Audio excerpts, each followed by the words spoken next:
Listening audience of Gen Xers and millennials with discriminating tastes, cultural pride, and an active desire to support and lift the black community. Find out on acceleratedradio.net how your sponsorship of our shows go to support the Accelerated Radio Academy, where we're training the next generation of broadcasting superstars. Ladies and gentlemen, I've been gathering myself for this one all week. Today we're going to celebrate an artist that means and continues to mean the world to me personally. An artist whose first name engenders affectionate nicknames from her audience that run the gamut. The Baby, Fancy Miss Nancy, the lady with the song. All of these conjure up one word. All of these are conjured up by one word: Nancy. Ladies and gentlemen, the Coconut Grove proudly presents a truly great singing star, Miss Nancy Wilson.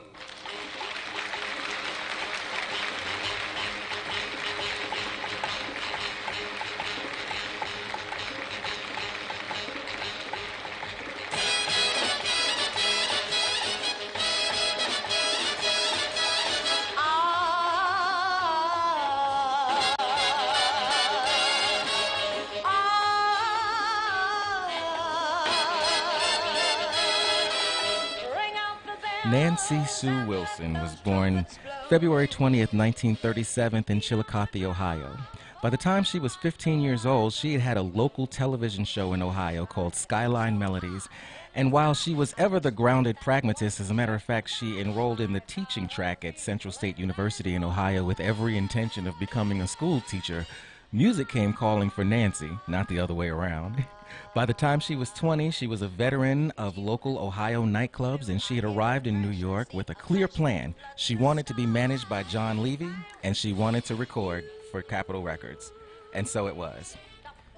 Now that outlines the beginning of Nancy's career. I could sit here and recite the timeline of her career that spanned over 50 years, and the hour would be over.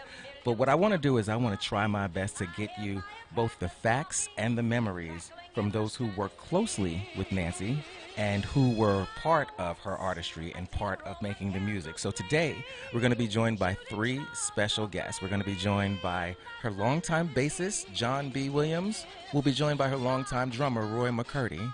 And we'll be joined by her longtime publicist, Lynn Coles. Ladies and gentlemen, welcome to our Nancy Wilson birthday special. Listen to Nancy.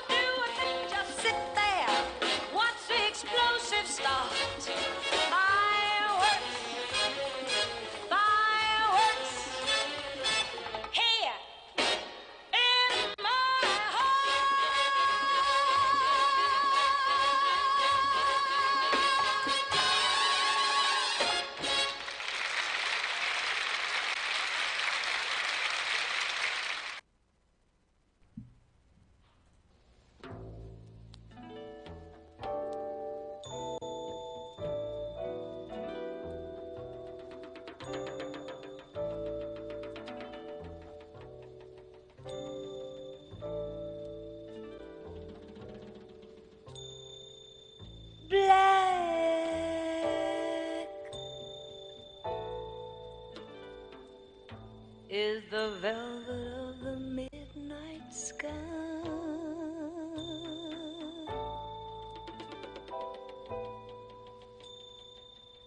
Black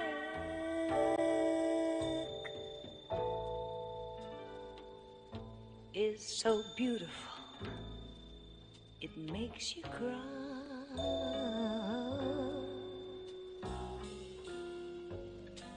Black as oil,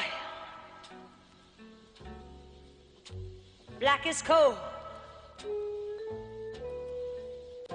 black as soil, black as soul,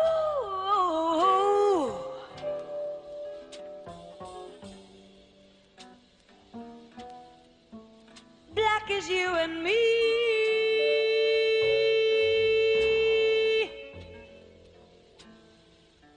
Black is beautiful,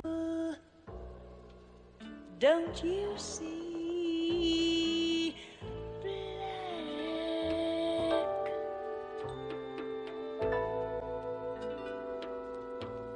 is an onyx that is gleaming bright.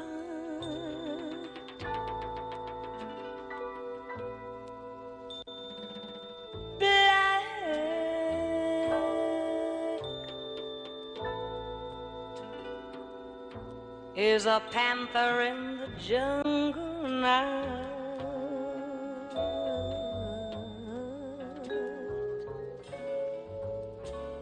Black is feeling something deep. Makes you laugh or makes you weep.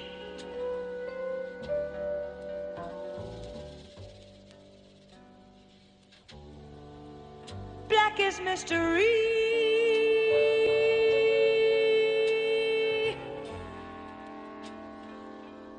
Black is beautiful. Don't you see black? Black is the sorrow of a mourning band.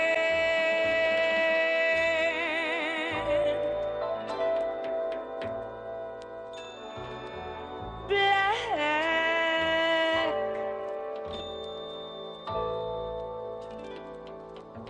is a dream about a promised land.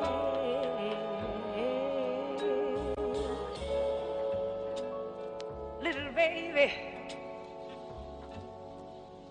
baby, don't you cry,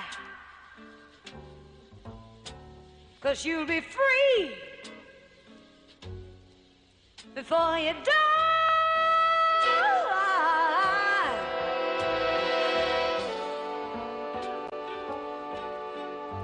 Listen, child, to me.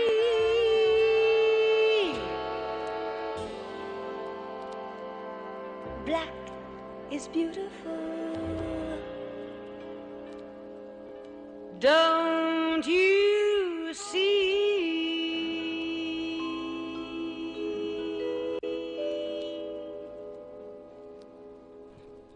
And that is a good one. If we've got a show called Black Gold, let's start off this Nancy Wilson hour with Nancy singing the most affirming song possible, Black is Beautiful. My understanding is I believe we're joined on the phone by the Don, the legendary bassist of not only Nancy Wilson's band, but so many others. John B., are you there? Hello. Hello, John. How are you, sir? This is John B. Williams. I'm fine, thank you. Thank you so much for your time today and so much for talking to us here on Black Gold. Well, I'm happy and thank you for inviting me. Yes, it's a privilege. And, you know, while this is a Nancy Wilson birthday show, I just want to state for the record to listeners who may not necessarily be as familiar with John B. Williams as a bass player as they should be, John B. is an elder statesman of the bass. Now, I hesitated, John B., before deciding to use that phrase because I don't like to sound like I'm trying to, call anybody old. But the fact of the matter is, when anybody has a 50-year career doing anything, they become an elder statesman, even if they're only, 58. So I think, just to give a little bit of background for our listeners' sake, John B. Williams was born February 27th, 1941 in the Bronx, New York, and happy birthday in advance, sir. Thank you. You're welcome. John B. grew up in Sugar Hill in a house with his mother and 3 sisters, and he grew up against the sonic backdrop of Sonny Rollins practicing, another neighborhood resident practicing in the neighborhood, and the sound of Sonny Rollins wafted into John B.'s house as a young man, and that instilled in him a respect for music and a respect for practice. So you had 3 sisters, 2 of whom played, your 2 sisters encouraged John B. to play the drums, and a third encouraged you to play the bass, and that is the instrument that stuck. You learned to play multiple percussion instruments as well, but in 1964, after getting out of the Marines, you started working with Horace Silver, and then 50 years of legendary bass playing was born and never stopped. We're going to just do your credits really quick, and I hope I don't run out of the hour, John. John B. has played with the band at The Tonight Show starring Johnny Carson. He's gone on to play with Hugh Masekela, Dizzy Gillespie, Kenny Burrell, John Hendricks, Horace Silver, Jimmy Smith, Grady Tate, Roland Hanna. He's recorded with Roy Ayers, Bobby Hutcherson, Harold Land, Johnny Hammond Smith, Count Basie, Louis Armstrong. And eventually, in the fall of 1906, you made your way to the Nancy Wilson Trio. Now, that was just broad strokes, my good sir. There's no, in an hour, we could do an hour just on your career. But you've been playing out there for a while, and then you found your way into Nancy Wilson's band. So as we celebrate her today on this birthday, I just, what can you tell me? What do you remember about the beginning? Where in your career were you when you joined Nancy's trio, and what do you remember about working with her? I had just left the Tonight Show with Doc Severinsen. Okay. And and I had, during that time that I was with Doc Severinsen, we worked in the NBC studio in Burbank, California. And during that same time, Nancy Wilson, there was a TV show also that was filmed at that same studio, Bob Hope Studio in Burbank. And Nancy had a TV show. And yes. At that time, her musical director was a gentleman named Phil Wright. And Phil wanted to put a small version of a big band together for Nancy's TV show. And since I was working in the studio and they were taping the show on Sundays, and Sundays was my off day from the Tonight Show, and Phil called me, asked me if I would love to, if I'd like to be a part of that band, and I said, of course, I would love to play with Nancy Wilson. And then that's how that became. That's how that came to pass. I played Nancy Wilson's show, and that's I think it was for a whole season. Yes, that was at the NBC TV show, I think. Yes, it was. Yes. Yeah, 1966. Or so? No, later on. Okay, yeah. I'm not looking at research. I'm not going to freestyle it this way. It's a very long career. Don't want to mess it up. That's okay. Listen, I have the same thing. It's very, very difficult for me to remember the times and places and years. But at any rate, this was like in the early... I came out here in 1972. This is 1974, I would say. This would be around 1973, 1974 that I started doing her show. And, that was so well into your career. One of the questions I wanted to ask is, Nancy considered herself, as any true fan of hers knows, she considered herself a song stylist. And this whole question of, she was clear on her own place in music, but this whole question of categorization was an enduring challenge for her career. So since you played with so many, before you joined her band, you played with so many jazz players who were so really grounded in the theory of music, and they were really real musicians. And I don't think that Nancy, I remember her once saying to me, she said, my ears are just big. My ears are bigger than anything. And so she didn't have that, theoretical musical grounding, and she was okay with that. But as a musician, what did you observe about her approach to music, without necessarily operating from that music theory foundation? Well, one of the reasons why Nancy used to reject being categorized as a jazz singer was because being a jazz singer was limiting. And she wanted to be considered a jazz stylist. I mean, a song stylist, as opposed to being categorized as jazz, even though she sang jazz. But she could also sing R&B. She could also sing anything Nancy Wilson wanted to lend her voice to. She was able to do it and put her own stamp on it. And the song that really illustrates that is Guess Who I Saw Today. Yes, the signature song. That was originally done by Carmen McRae. But Nancy did it. Then it became, she put her stamp on it. And it she became put her hers. Own style. And then it became her song. And she would hear songs and she'd say, this is a Nancy Wilson song.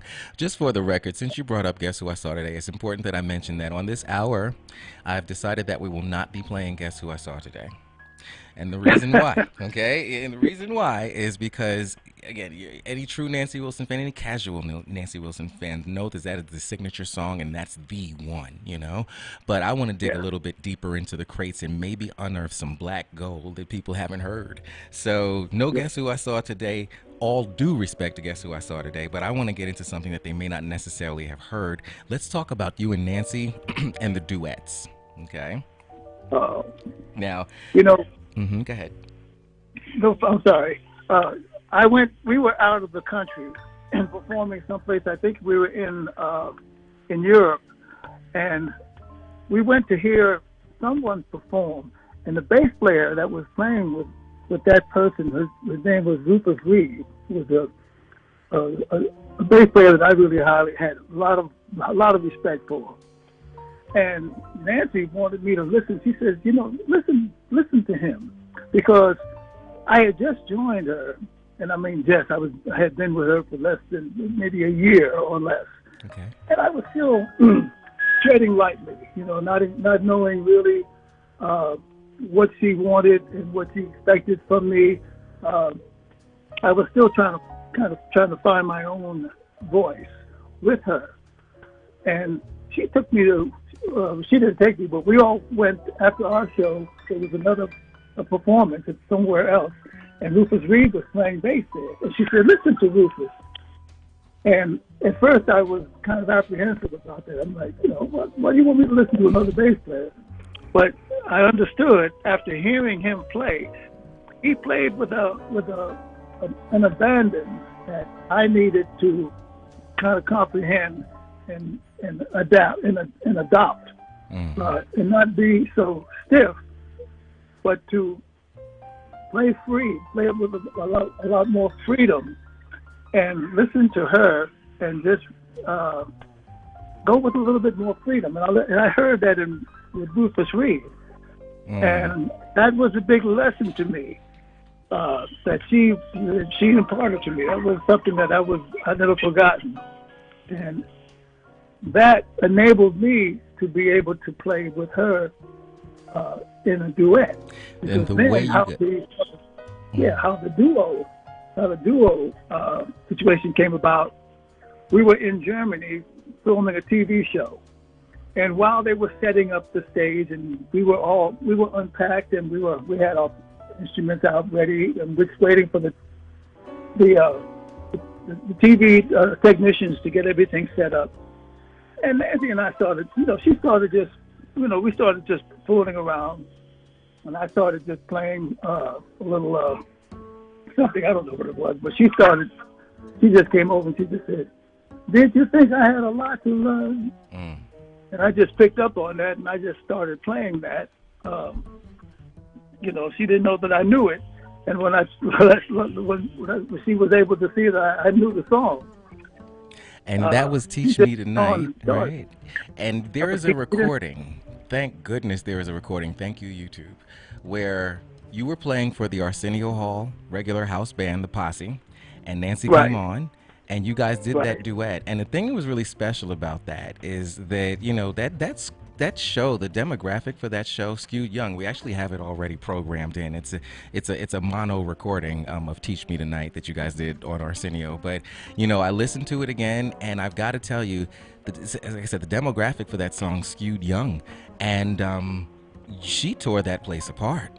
She did. She tore that place apart, and I think that it really you want to talk about a duet. There are accompanists who play alongside a vocalist, but you guys, she was not only a musical duet, it was almost like she was a scene partner, and man, the young people didn't know what to do with her that night. And if they have not heard that performance since you brought it up, Did You Say I Got a Lot to Learn? Let's teach them tonight. All right, let's run that one real quick, and I'll talk to you in just a minute. Okay, John B? Sure. Okay, ladies and gentlemen, this is Nancy Wilson and John B. Williams duetting as only they can on Teach Me Tonight. This is from the Arsenio Hall show. Let's go. Oh, John. Oh, John. Did you say I've got a lot to learn? Well, don't think I'm trying not to learn. Since this is the perfect spot to learn, teach me tonight. Starting,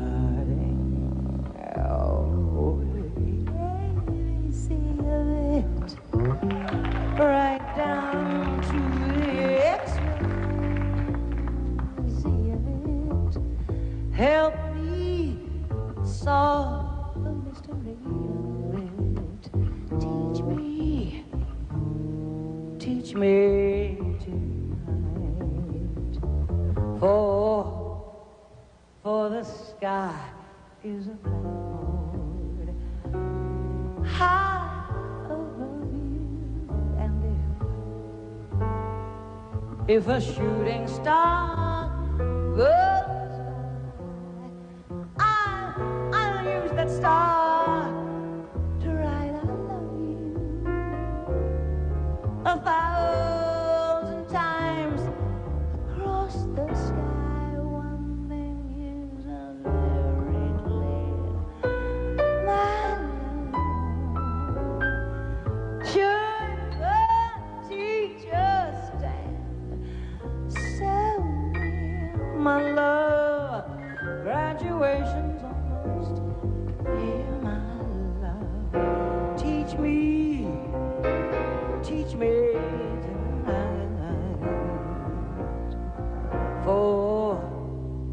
for the sky is a blackboard high above you, and if a shooting star goes by, I'll use that star to write I love you 1,000 times across the sky. One thing is a very clear, my love. Woo! Yeah! To the teacher, till he stands so near. Should you stand so near, my love, graduation's almost here, my love. Teach me tonight. Teach me tonight. Teach me.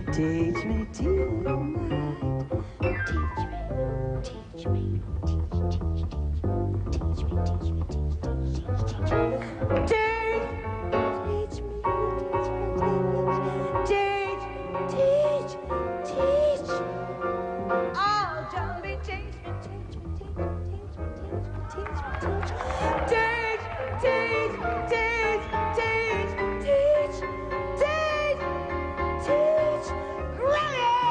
Graduation's almost here.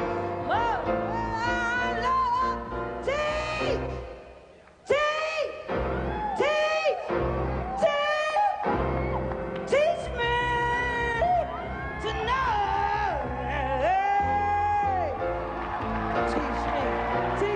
tonight.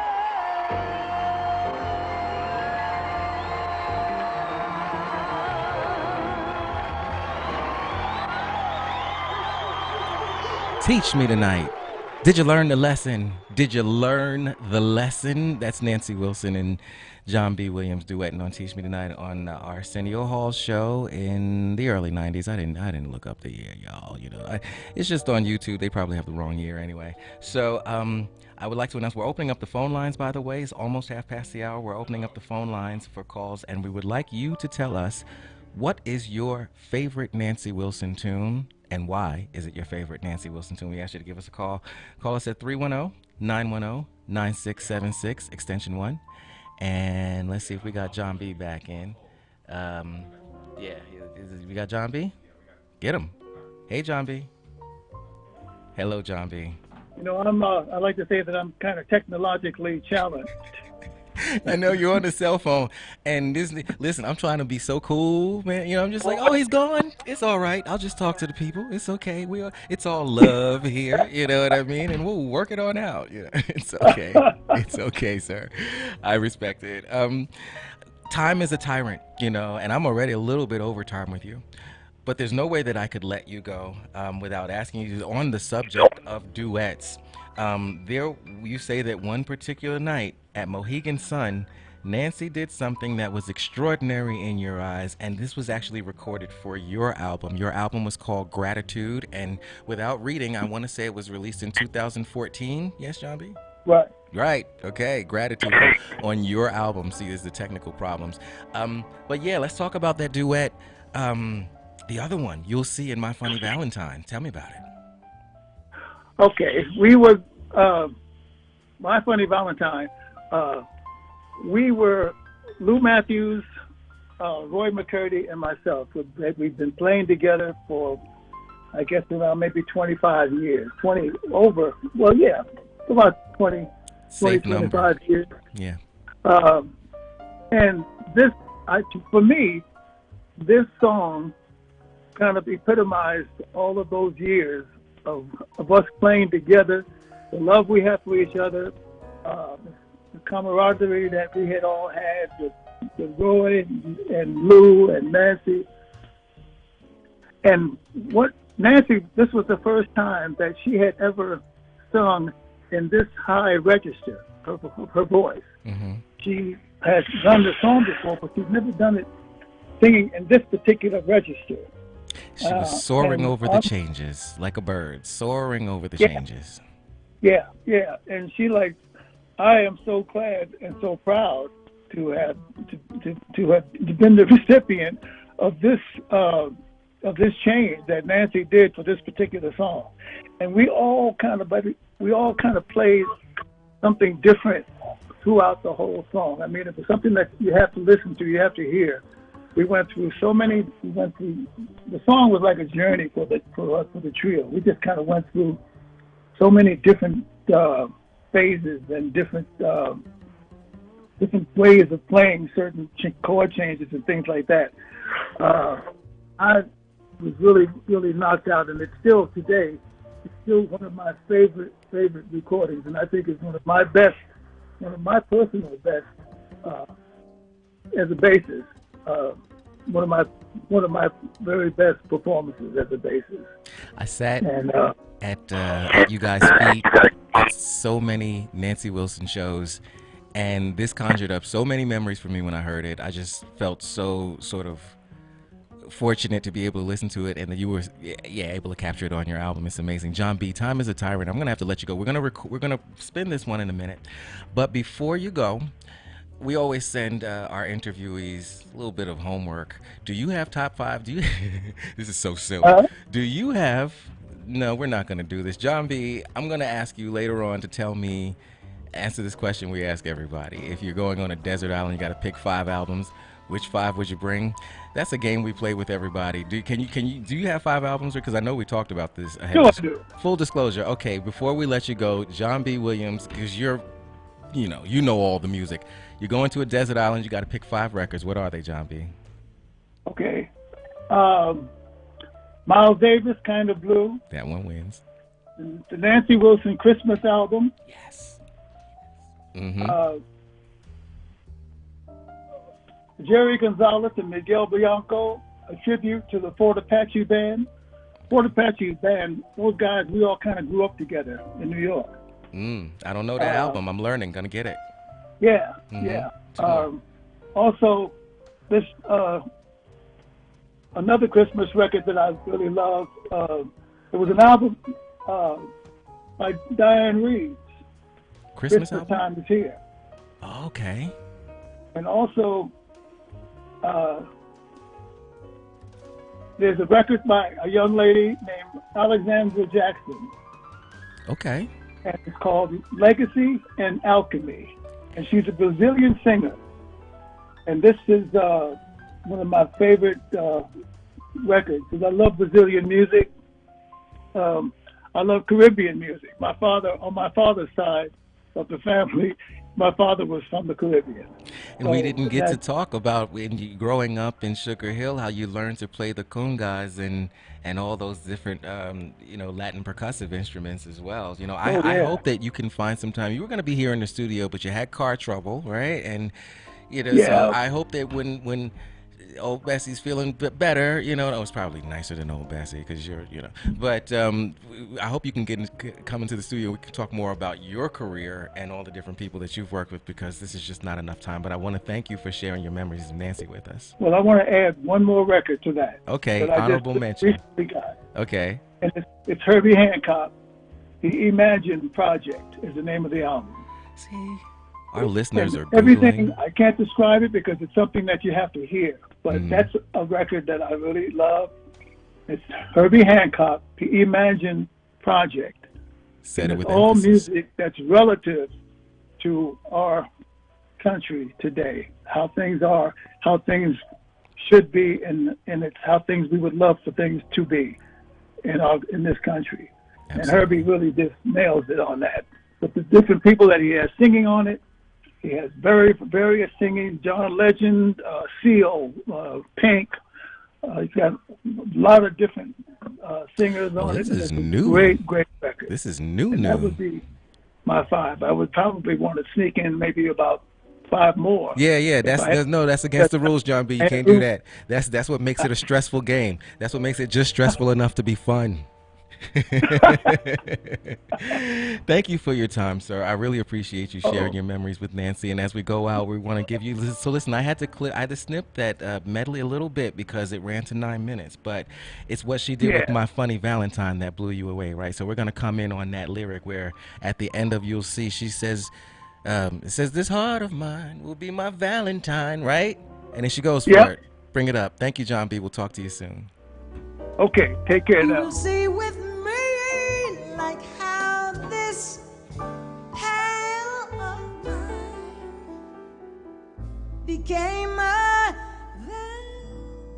Valentine.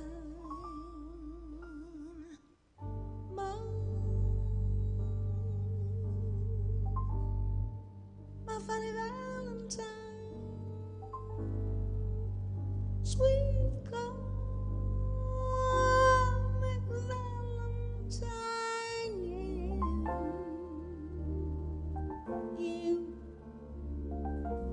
You make me smile with my heart.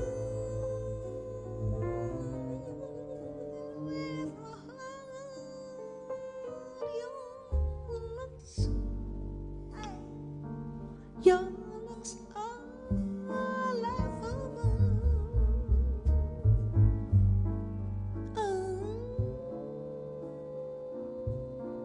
Photograph of me, yet you are my favorite work of art. Is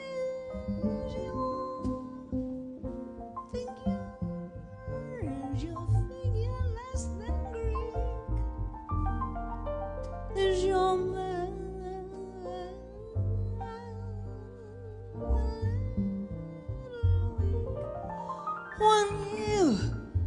when you're ready to speak,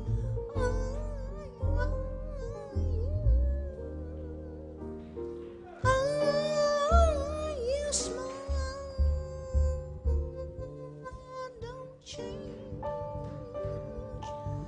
don't change your hair for me. Lord, if you really care for me, stay.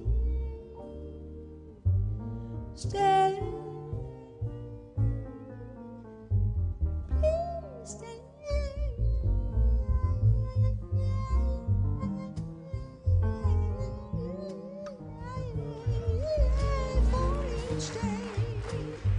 For each day is Valentine's Day.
That's the Nancy Wilson that I remember so fondly. Nancy Wilson duetting with John B. Williams on bass, Roy McCurdy on drums, My Funny Valentine. And I'm privileged to be joined, I believe, by Mr. Roy McCurdy, Nancy's longtime drummer.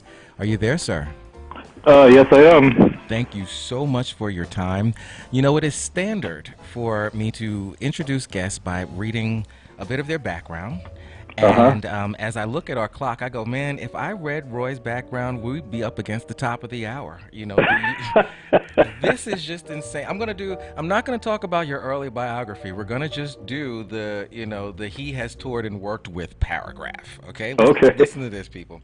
He has toured and worked with Blood, Sweat, and Tears, the Pointer Sisters, John Clemmer, Toshiko Ekiyoshi, and Lou Tabak and Big Band, Sonny Rollins, Art Farmer, Benny Golson, Betty Carter, Kenny Dorham, Lee Morgan, Freddie Hubbard, Ron Timmons, Ron Carter, Harold Lamb, Bobby Hutcherson, Kenny Burrell, the Count Basie Orchestra, Donald. Listen, he's toured with a lot of people.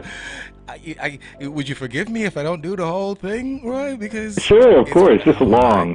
My goodness. So let's just try to be surgical about this. And what can you tell me about what do you remember about the beginning? This is Nancy Wilson's birthday celebration. About the beginning of your working relationship with Nancy Wilson. Where in your career were you? Where were you coming from? And how did it happen? When I first started working with her, you're talking about? Yes. Well, I had been working with Sarah Vaughan, and I left Sarah's band, and I think about a week or so after I left Sarah, John Levy called me, who was Nancy's manager, and asked me would I be interested in coming with Nancy, and I said, yeah, are you kidding? So that's when it started. It was 1980. Are you kidding? Indeed. So what do you think? You had just come from Sarah Vaughan, and of course you'd worked with so very, very many other people. What do you think sort of distinguishes your work with Nancy from your work with all the other artists in your collaborators list? I mean, what I'm driving at, what made working with her sort of unique in your mind? Oh, Nancy was just special. She was a beautiful person. A lot of singers, sometimes you have problems with them. I've worked with Nancy for 31 years, and I never had any problems with her. She was always just a sweet person. We were friends before that because when I was with Cannonball, that's when actually a little bit before that, I first met her. And we became friends when I was with Cannonball, and it was just a good matchup. Mm-hmm. We had a great time together, mm-hmm. talking, playing, hanging out. So that was it. Mm-hmm. I'm just curious, sort of as a drummer in general, because working with Sassy and Nancy, they're definitely not the same artists, but they're both singers. So as a drummer, you've worked with large groups, and you've worked with small groups, and you've worked behind singers. How do you approach your role as an accompanist, a drummer, to singers in general, and I guess to Nancy in particular? Well, you just have to, I just play like I play, because that's what they want me to do. They want me to play like myself, so that's what I do. But I bring, you don't play as intensely as you probably would playing with horn players and things like that. You play with a kind of subtle intensity, but still keep it interesting. You don't want to cover a singer up for sure. You use a lot of brushes and things like that. So you have to, just use a lot of common sense when you're playing with a singer, because it's just so much different than playing a horn. Mm-hmm. Do you have any memories from any particular dates that stand out for you? I know that for some people, like the big festivals are memorable. You play a lot of club days. I'm sure I imagine they kind of blur together eventually. Oh man, we played so many over the years. Probably some of the most memorable ones probably were the ones we did in Japan at the Blue Notes. And that? Blue Note, the Blue Note Tokyo, one in Osaka, and one in Fukuoka. Those are always really special things to play. The Japanese people really appreciated the music, and we always had a great time when we were there. Absolutely. So I think those dates probably were somewhat stood out. Of course, the Newport Jazz Festival was a great one. We had some things there, and the Carnegie Hall dates that we did with Nancy there. So I mean, we had quite a few over 31 years. There were so many, I can't remember them all, but they were a lot. Most of them were just great dates. Right. Carnegie Hall was beautiful. Beautiful. Yes. Absolutely. Yeah. So, well, we've got a selection here. As you are the drummer, and I don't think that actually you didn't play on this one in particular. Do you know which of her recordings you actually play? Because I think of you as, I sat at so many of her shows, and you were the drummer. But then I look on the records, and it'd be all these other guys. Did you play on recordings? Yeah, we did things. We did. I know they used the band sometimes, and then they used the studio people a lot too. But I played on Turn to Blue. Okay. That album, yes. And let me see. Not a pop quiz, It just Yeah, RSVP. Mm-hmm. We played on that. Lady with a Song. We did that thing one. Let me see. We did a thing, I don't know if you have, this is an old one. It was live at the Ambassador Auditorium in Pasadena. We did that with Emily Rimmer. No. Rimler. I'm making notes because I feel like I should know this. So, yeah, we played on and there's quite a few others I played on. What happened is when they used to record, they'd use the band on some things and they use the other guys on other things. So there'd be maybe a couple of drummers on maybe one album, so it'd be mixed up a lot. Right. Well, actually, from RSVP, we were pulling this really quickly because there's a particular cut that I loved from RSVP, and it's Day In, Day Out. Do you see that one yet, Rashid? Oh yeah, of course. Yeah, that one. I remember something that Nancy used to say about you specifically. She would always say, "He gives new meaning to In the Pocket," but and I'm hoping. Yeah, but that one's not happening. How about this then? We're gonna dig up another one. Oh, he got it. It took a second, Okay. Live radio, ladies and gentlemen. There you go. Let's just give you a break. I want to bring you back after this one. But speaking of, featuring the drumming of Roy McCurdy from RSVP on MCG Jazz. This is Nancy and Day In, Day Out. Talk to you in a minute, Roy. Mm-hmm.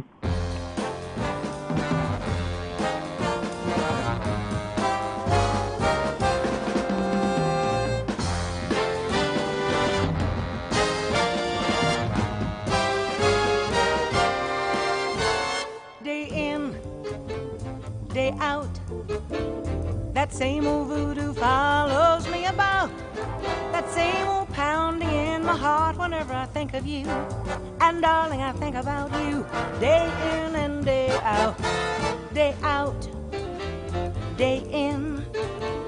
I needn't tell you how my days begin. When I awake with a tingle, one possibility in view, that possibility of maybe seeing you. Come rain, come shine, I see you and to me the day is fine. Then I kiss your lips and the pounding becomes the ocean's roar, 1,000 drums. Can this really be love? Can there be any doubt when there it is, day in, day out?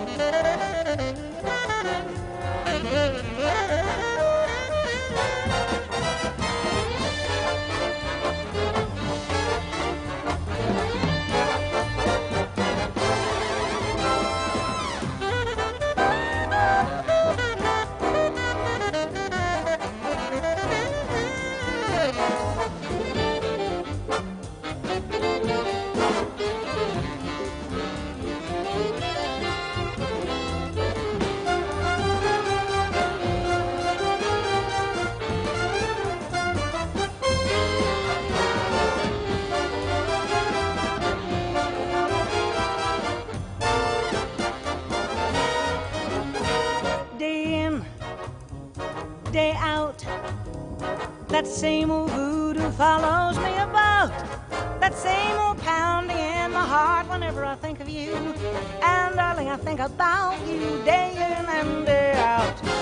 Day out, day in.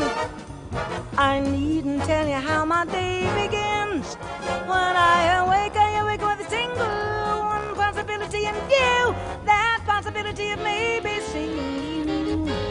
Come rain, come shine, I see you and to me the day is fine. Then I kiss your lips and the pounding becomes the ocean's roar, 1,000 drums. Can this really be love? Can there be any doubt when there it is? Day in, day out.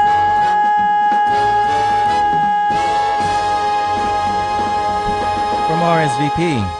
Day in, day out, day in, day out, day in, and day out again, Nancy Wilson. Dr. Roy McCurdy, are you still there, sir?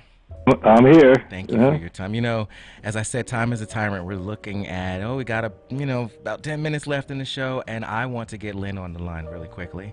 Okay. So, but before we go, if you could answer one question for me, it would be, what would you want people to really think of going forward, long after I'm gone and you're gone and we're all out of here and Nancy Wilson is still on YouTube? Uh-huh. What do you want people to really think of going forward when they think of Nancy Wilson? Well, just to listen to her, to remember her sound, to remember her song stylings, the way she sang, because she's gone, but you aren't going to find many people that are going to sound like that anymore. I mean, we're losing all those great artists like that, and that should be remembered. The other thing is, she was a people person. She loved people, so people would always say to me, "Man, I just met Nancy, and I've felt like I've known her for years and years, man." But that's how she was. She was a big star, but she just loved people. So she would talk to you like she had known you for forever. So that's how she was. She's just a sweet person, beautiful. I can attest to that. Yeah. I was this almost, kind of waif-like skinny 15-year-old hanging out at her shows, and she really didn't have to pay me any attention, and she did, and I do think it changed the trajectory of my overall life, and I'm just... That's how she was, Yeah, and I know there are hundreds and thousands of me's out there. But exactly. I had to take this time. I don't know what I'm going to do next February when her birthday rolls. I don't know if they're going to allow me to do this every year. But I couldn't imagine. Well, if you do, I'll come in. Make sure to call me so I can make arrangements to come in next time. We'll do that. And you know what? I was just saying to the engineer, we need a longer show. So, how about the sponsors do their deal, and we'll go to 2 hours next year, and then we'll really do this right. There you go. There you go. Thank you, Mr. McCurdy. I appreciate your time. You're listening to Black Gold really quickly on the Nancy Wilson birthday celebration. As we try to get Lynn on the phone, I'd like to bring up from the album, this is another live one that's swinging, and this is, which one is this one? Which one is it? Oh my God, But Not For Me. Yes, this is with Lenny White and those guys. And thank you, Roy. You're welcome. Thank you. Thank you for celebrating Nancy. All right. Bye.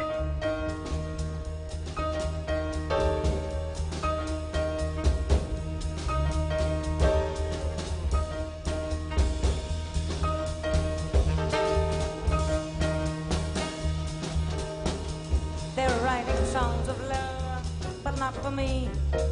I love the stars above, but not for me.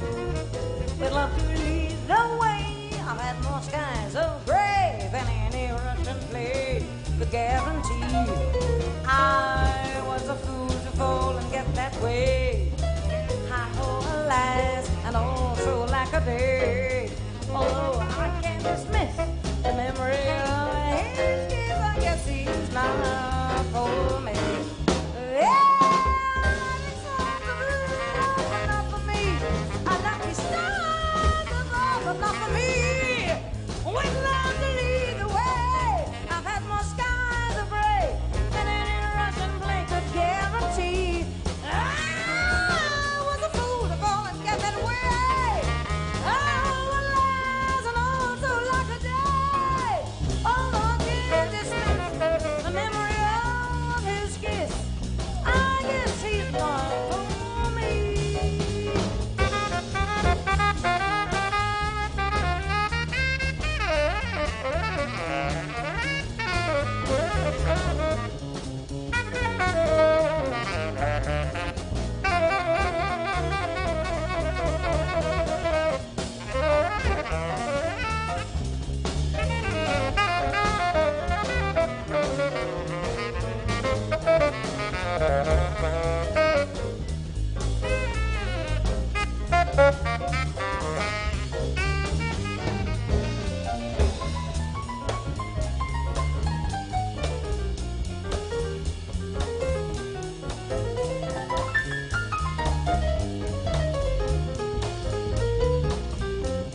The album is called Echoes of an Era, and that is a Lenny White album, not a Nancy Wilson album, and that's But Not For Me.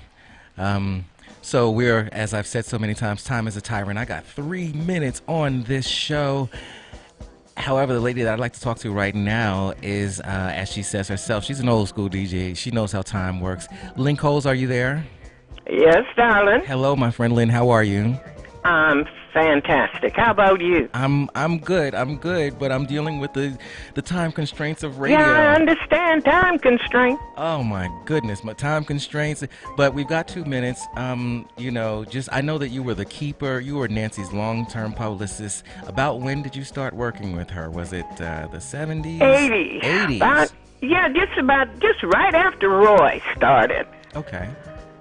Yeah, I think I moved back to Los Angeles, and I think it was like 80, 83, between 80 and 83. Right. This lady was your friend, and, she was your client for a very long time. We were going to talk a lot about about the projects that you did together. I'm hoping that maybe you can come into the studio one day and we can talk not only about those projects, but about the projects that you've done with other people. Is that something that we can sort of agree to in the interest of time right now? Absolutely. I come down, Los Angeles is home, so I come down there as often as I possibly can. Yes, you are a California lady. You're speaking to me from San Francisco right now. But if I only have about a minute and a half or so, I'll ask you the question. Since you were the custodian of the image of Nancy Wilson, after we're all gone, what do you want? What would you want people to really think of going forward when they think of Nancy Wilson? Well, when you look at Nancy or you think about Nancy and you even hear Nancy, you think about the lady, beautiful human being, giving human being. She was always involved in a lot of different things. Mm-hmm. But, the one thing that she didn't like about everything was the business end of it. She didn't want to deal with that, but she had everybody in place that she needed. She was so lucky to have John Levy and, even Michael, her, the person that handles the financial end of everything. And then, of course, me and the guys. What can I say? And you all were the team that helped her keep it all in balance. What she really cared about was not being consumed by the business, not being taken over by it, staying real, keeping her feet on the ground, and just doing her job. Is that safe to say? That's exactly what it was all about. And that job was magic from where we sat. And we celebrate Nancy today. I'm out of time. I'm just about out of time, Liz. All right, darling. Well, I understand. Like I don't know your name. Lynn, listen, I this is rough, Rashid. Kevin Nash, if you're listening, we need another hour.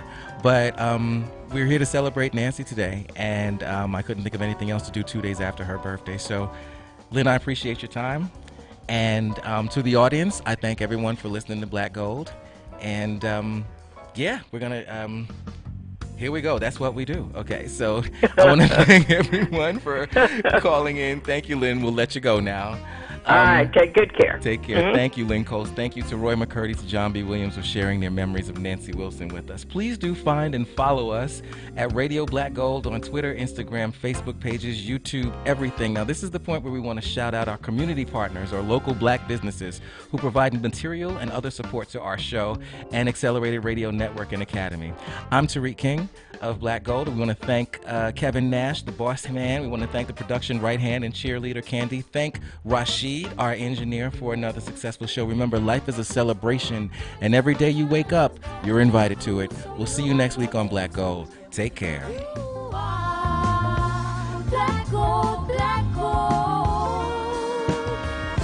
You are